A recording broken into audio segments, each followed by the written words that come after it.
Our next professional is Dr. Richard Krell. He is a Supervisory Oceanographer and Head of the Ocean Sciences Branch at the Naval Research Laboratory. If you want to go ahead and take it away.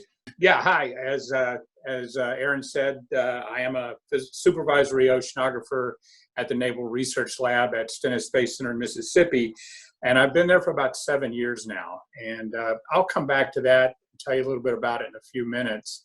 But I'd like to give you kind of a background on how I got here. I grew up in rural South Carolina, and in high school I was a little bit interested in science, but I ran into this book, The Planet That Wasn't, written by Isaac Asimov. Isaac Asimov was a great science fiction writer, but in addition to that, he was a very well-known biochemist.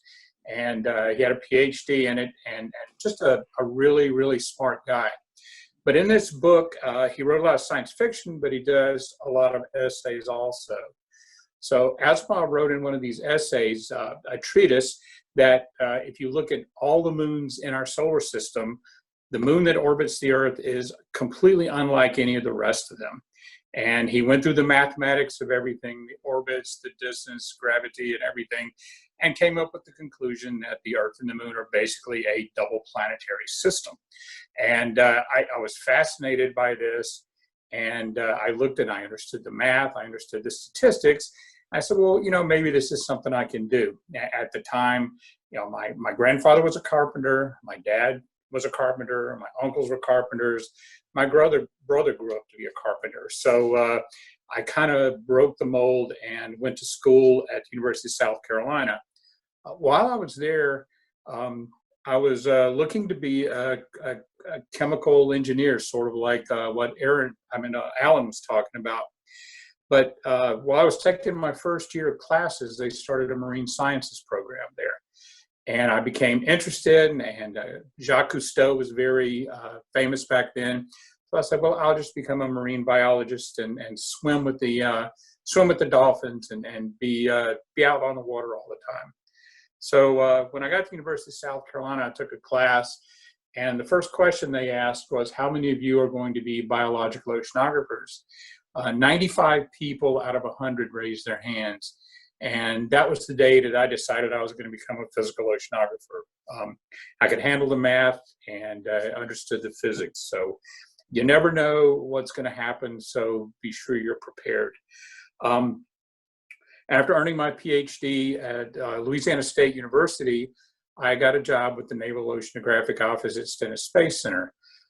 It was an interesting job, and I got to travel, but I was not able to do research like I really wanted to do. So I got an opportunity to go to a defense contractor out at Stennis, and they basically wanted my services so that I could look at satellite data. So I quickly became a satellite oceanographer. My first job was to look at data from a radar altimeter. Now, I don't know how many of you are familiar with this, but you've got a satellite that's orbiting about 500 miles above the Earth. And you're able to, this sends a pulse down, bounces off the surface of the ocean, comes back, and using the time difference, and you can come up with a range. And basically we can determine the sea surface changes of the ocean to about 1.5 inches to 2 inches, about 3 to 5 centimeters, which is pretty incredible when you think about it.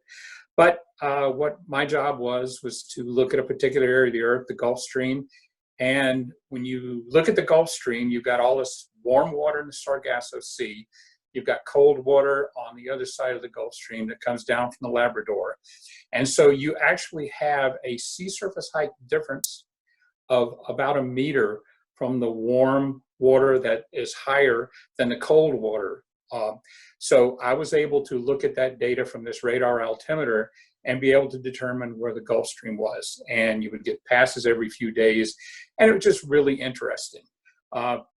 When I moved on later on, you can also look at visible satellite data, and we can see basically the optics of the ocean. You can tell how far, if you're swimming, how far you might be able to see from looking at satellite data. And you can tell a lot about the constituents of the ocean. So satellites are really cool. And one of the things that came out of that was I was asked to develop a couple classes at the University of Southern Mississippi. One of those was on data assimilation, which back in the 1990s was something the meteorologists did, but the oceanographers didn't. So taught a class in that, and I also was able to teach a class on remote sensing for hydrographers. I may have actually taught Captain Rich Delgado at some point in time back in the early 2000s. I'm pretty sure that I remember him from the class. So anyway, I have a little bit of teaching experience. So then in 2005, just before Katrina hit the area, I went over to the National Data Buoy Center, which is NOAA's office, where they put out all the buoys around the United States and around the world, basically, to predict what the weather is going to be. At the time, they were looking more at oceanography, so they hired me on to basically add oceanographic instrumentation to the buoys. We inherited the tropical atmospheric oceanic array out in the Tau Array out in the Pacific Ocean. I was able to hop on a ship and sail from Samoa to Kwajalein in the Eastern Pacific. And we serviced our buoys and changed them out. It was really cool because you have never seen the sky until you stand on the sky bridge of a large vessel on a perfectly clear night, and they shut out the lights on the ship, and there's nothing for hundreds of miles. It's an incredible sight, and kind of lucky to have been able to do that. While I was at NDBC, we put together a program that took data from the oil companies and made it available to scientists and to the public. I actually was able to, I volunteered and I actually fought to be able to work on the Deepwater Horizon response. I was part of a team that basically looked at the deep cloud of oil that was below 1,000 meters depth, that moved away from the Deepwater Horizon platform, or the oil well there in Macondo, and moved off into the Gulf of Mexico. And through dissolved oxygen and fluorometry, we were able to follow that cloud of bacteria and oil for hundreds of miles. About 8 years ago, I was approached to look at the position that I have now. It was interesting, and you should never burn bridges, because I had actually interviewed for this job about 20 years ago. And so this time around, I came out with the job, and very lucky as a supervisory oceanographer. I have about 22 PhD scientists and several technicians. And basically, I don't supervise them, I don't manage them. I just try to make sure that that they're doing their jobs and that they're doing good science. So it's a wonderful job, and I basically just keep track of them and make sure they don't get into any trouble. One of the things I want to get across is that to advance really in any profession, you really have to go beyond what's expected of you. And one of the ways I've done that is by volunteering for different organizations. I'm a member of the Marine Technology Society, the Oceanography Society, American Geophysical Union, and through my association with those groups, I have attained some leadership positions. A few years ago, we had an ocean sciences meeting in Portland, Oregon. There was a small group of us who organized that meeting, and we got to run that. And we had about 5,500 participants. It was a great meeting, and it's really, really satisfying when you can work together with other people and pull meetings together like that. So I've changed jobs a number of times, and it always seemed to be that I was needed someplace, or I felt that my skills could be used somewhere. So I've been a really lucky person. I'd like to leave you with a few thoughts. One of those is to volunteer. It can really help you move on and embrace change. Don't be afraid of it. You know, there are things that happen with Katrina, with Deepwater Horizon, with being able to be volunteer for things that you just can't pass up. Set your goals, but be realistic. I might have wanted to be a college professor one day, but it was not in the cards for me. So I set my goals a little lower, but I think I've actually exceeded the goals that I had originally set for myself. make friends and colleagues. They'll last you for the rest of your life. So with that, I'll turn it back over to Aaron. Thank you, Dr. Crout. I appreciate that. It looks like we already got a question. Chad Atkins, if you want to go ahead and unmute your mic. We have two questions. The one question is, do you know what the NOAA core is?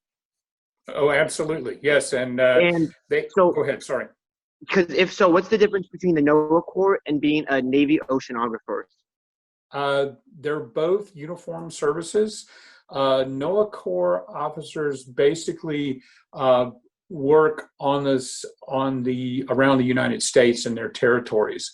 Naval oceanographers are assigned to Navy ships, and they're basically there for defense of our country, whereas the NOAA Corps officers, although they do get involved sometimes with things, they're basically there to collect data and to be an arm of NOAA to do that.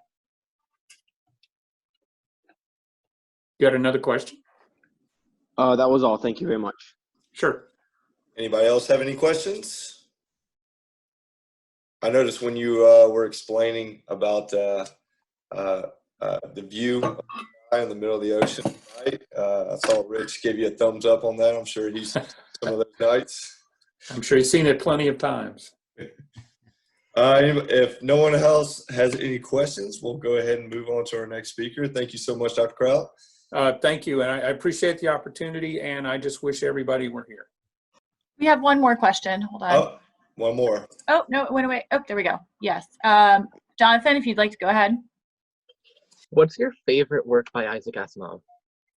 My favorite work has to be the Foundation trilogy. I've read it probably 6 or 8 times. Although his guide to the Old and New Testament are interesting reads also.